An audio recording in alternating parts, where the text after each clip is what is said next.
Então, queria começar pedindo sua opinião sobre a prorrogação do auxílio emergencial. São R$300, a gente já vinha falando nisso, né? Você já tinha adiantado aqui há algum tempo, os nossos analistas também, a Basília Rodrigues, o Igor Gadelha, com essas apurações também lá na capital federal. R$300 até o final do ano, o que dá, segundo nós ouvimos agora, uma média de R$400 desde o início da pandemia do coronavírus, para aí, provavelmente no ano que vem, o governo já conseguir fazer a transição para o Renda Brasil e não deixar, pelo menos, a parcela mais pobre da população sem receber alguma espécie de benefício, né?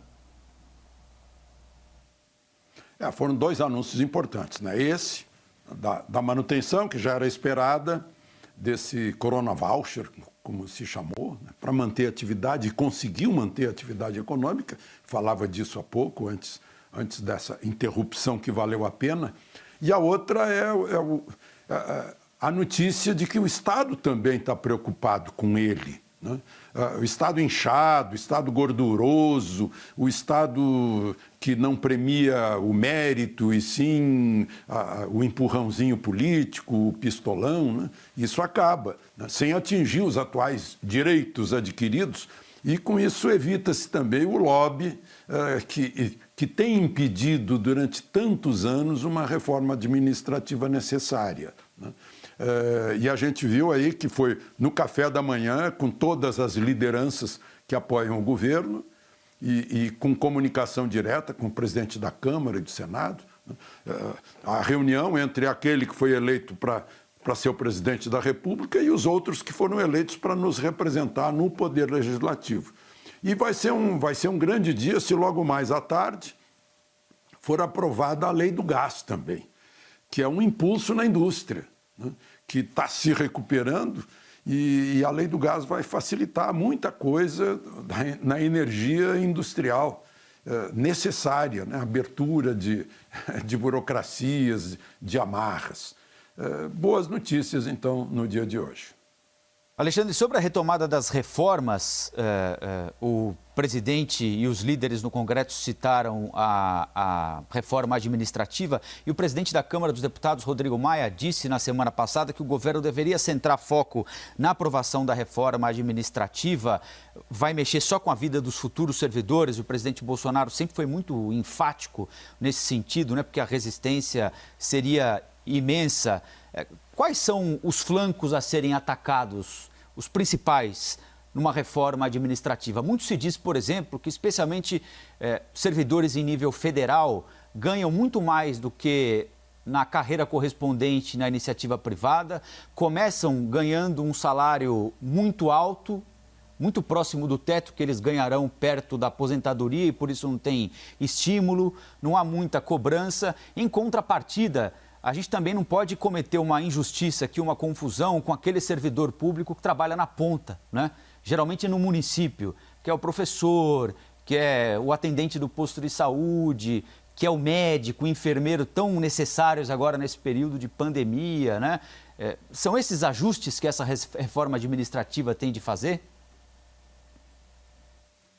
Em primeiro lugar, acabar com os privilégios, né?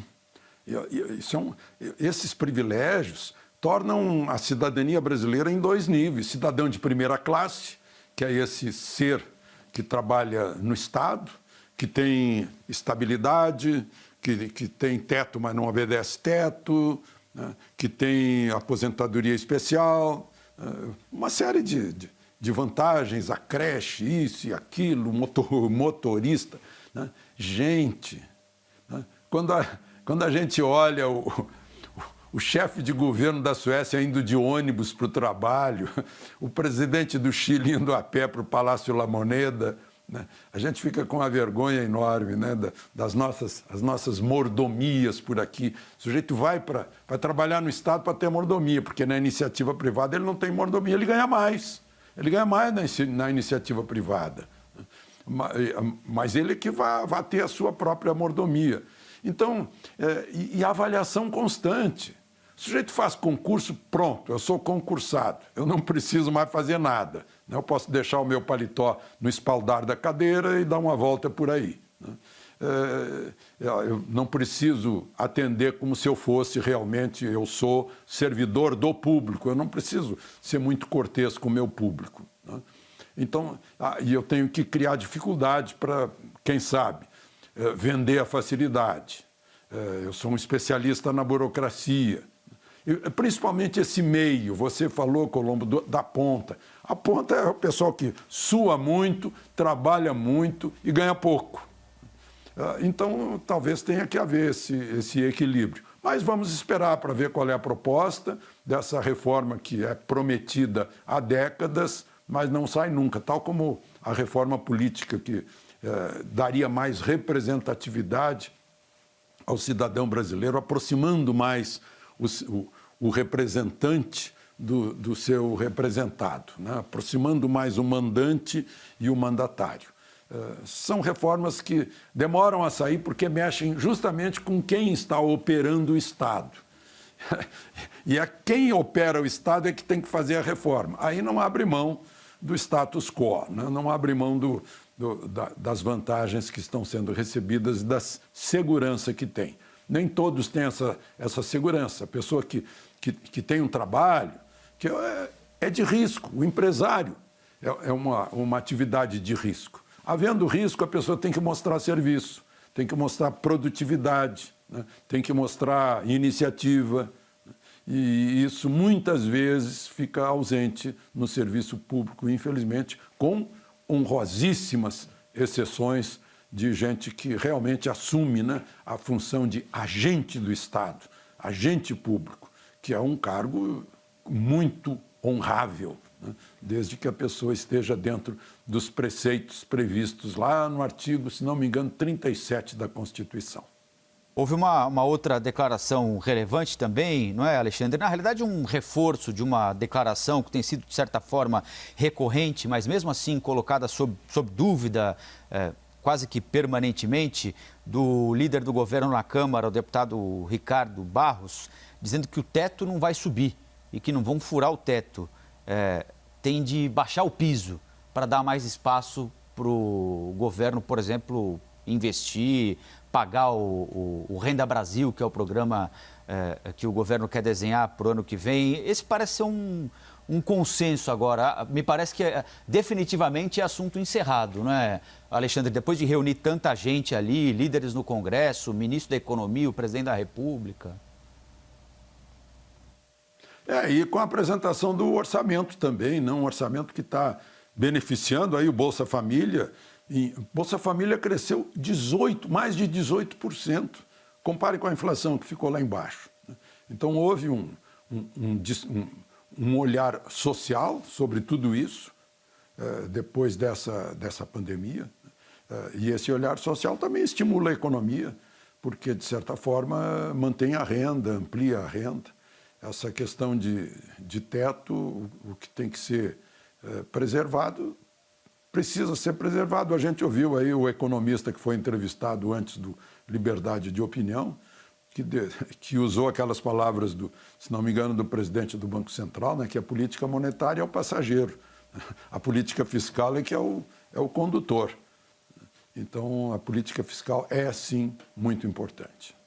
Foi o Sérgio Vale, da MB Associados, o nosso entrevistado agora há pouquinho para comentar o resultado do PIB divulgado nesta manhã. Para a gente encerrar esse pronunciamento, não deixa de ser simbólico ver o presidente Bolsonaro cercado por tantos políticos ali, não é, Alexandre? Me chamou também a atenção quando o deputado Ricardo Barros falou em líderes da base, né? Uma base construída até recentemente, né?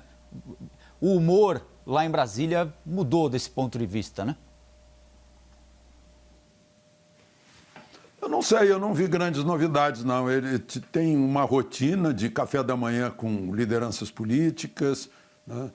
Assim como o Rodrigo Maia faz café da manhã, faz jantares na casa dele. Isso aqui é uma espécie de rotina que tem que misturar as pessoas, juntar as ideias para chegar a conclusões, né? Essa conversa política que sempre houve. E quem não fez isso deu-se mal, né? Interessante que exatamente os dois presidentes que foram impedidos de continuar governando se distanciaram das lideranças políticas e desses encontros, né? Eu poderia falar do Jânio Quadros também, que fez a mesma coisa, ficar muito longe. Então tem que haver, sim, esses encontros, que são normais. Fernando Henrique, eu lembro que fazia isso, Lula também. É a forma de manter um fluxo lá no Palácio do Planalto. De vez em quando o presidente chama uma quantidade grande de lideranças, né, para almoçar lá com ele.